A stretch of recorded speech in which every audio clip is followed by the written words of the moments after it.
بسم اللہ الرحمن الرحیم۔ صورتحال کچھ اتنی خراب ہو چلی ہے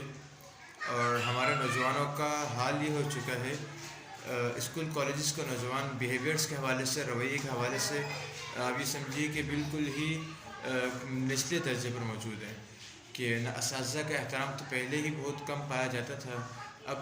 تو لاک ڈاؤن کے بعد اور کرونا کے بعد اور جب سے موبائل اور نیٹ نے ہمارے نوجوانوں کو اپنے گرفت میں لے لیا ہے، ہمارے بچے نوجوان ہمارے 3 سے 4 سال کے بچے، 5 سے 6 سال کے بچے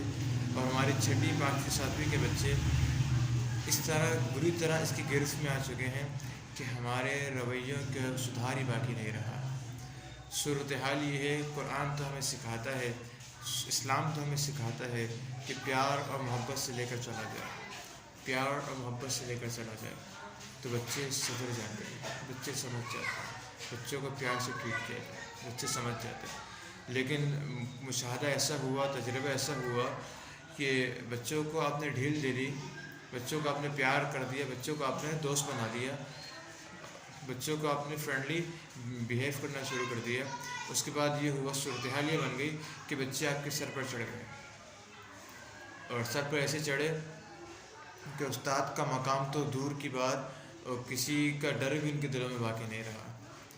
صرف پیار ہم نے کیا، ان کو دوست بنایا، ان کی بات کو ہم نے لینے کی کوشش کی کہ بچے چاہتے کیا ہیں، بچے کی خواہش کیا ہے، ان کو لے کر چلا جائے۔ جب لے کر چلنے کی کوشش کی گئی تو بچے سر پر چڑھ گئے، بجائے اس کے کہ آپ کی بات مان لیں، آپ کو فالو کر لیں، یا آپ کے ساتھ کوپریٹ ہی کر لیں۔ اور پھر جب نتیجہ یہ نکلا، جب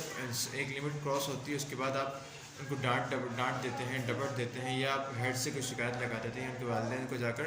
ان کے بیہیویئرس کے حوالے سے کوئی بات کہہ دیتے ہیں، تو بجائے اس کے کہ اس بچے کو اپنے رویے پر شرمندگی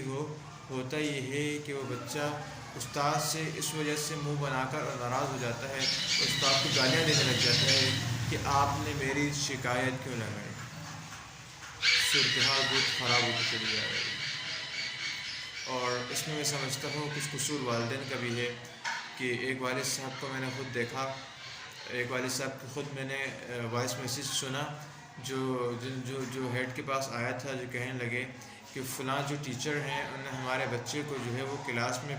بیک بینچ پہ بٹھا دیا ہے، پچھلی بینچ پہ بٹھا دیا ہے، تو ہمارا بچہ اس لائق ہے کیا، اس لائق ہے ہمارا بچہ کہ اس کو پیچھے والی بینچ پہ بٹھایا جائے؟ یہ ٹیچر ہوتی کون ہے ہمارے بچے کو پیچھے والی بینچ پر بٹھانے والی؟ ہمارا بچہ تو آگے بیٹھنے کے قابل ہے۔ اور صورتحال یہ ہے کہ وہ بچے جو ہیں وہ ٹیچرس کی ناک میں دم کر کے رکھے ہوتے ہیں۔ اگر ایسے بچے جو ٹیچرس کی کسی کہنے میں نہ آتے ہوں، ٹیچرس کو ستا کر رکھ دیتے ہوں، بدتمیزی کرتے ہوں اور کسی طرح سے قابو میں نہ آتے ہوں، ایسے بچوں کو اگر پیچھے بٹھا دیا جائے تو کون سی اس سے بڑی آفت آ جاتی ہے۔ لیکن میں سمجھتا ہوں کہ ہمارے بچوں کے بگاڑ کے اندر ہمارے والدین کا بہت بڑا ہاتھ ہے۔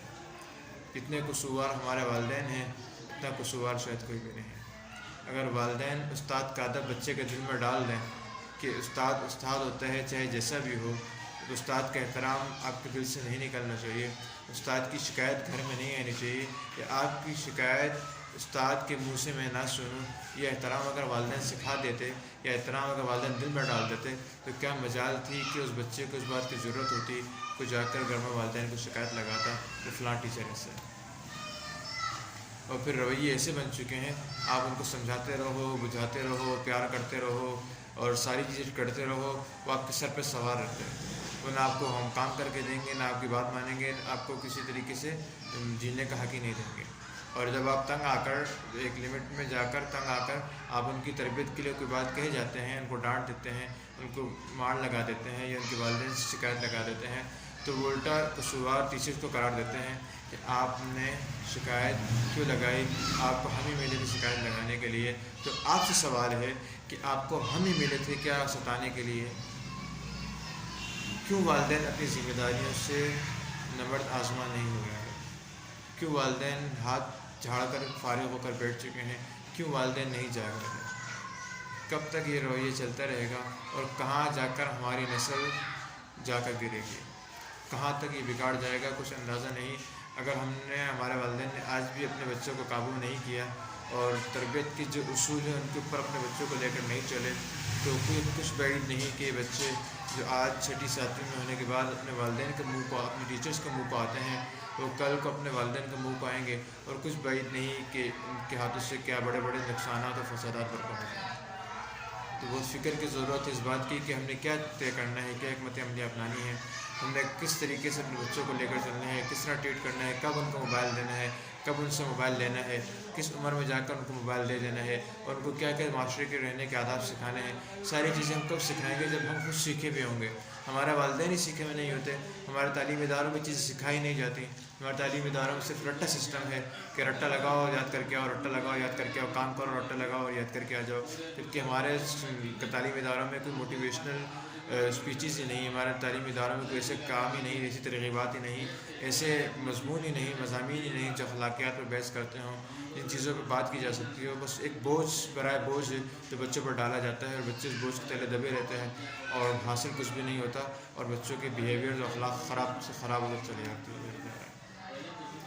تو بہت زیادہ فکر کی ضرورت ہے، بہت زیادہ اس بات پر سوچنے کی ضرورت ہے کہ ہم نے کیا کرنا ہے، اپنے نئے نسل کو کیسے بچانا ہے۔ انشاءاللہ ان چیزوں پر مزید بات ہوگی، اور قرآن و سنت کے حوالے سے جو تربیت کے اصول بتائے جاتے ہیں انشاءاللہ اصول بھی ذکر کیے جائیں گے۔ باقی بتا دینا، فقیر کی صدا لگا دینا فقیر کا کام ہے، کہ مانے یا نہ مانے اس کی ذمہ داری ہے۔ اللہ جل شانہ کی ذات سے امید ہے کہ کسی نہ کسی کے دل میں بات اگر آ جاتی ہے اور اس پر عمل کر لیتا ہے تو ہماری نجات کے لیے انشاءاللہ کافی ہے۔ السلام علیکم۔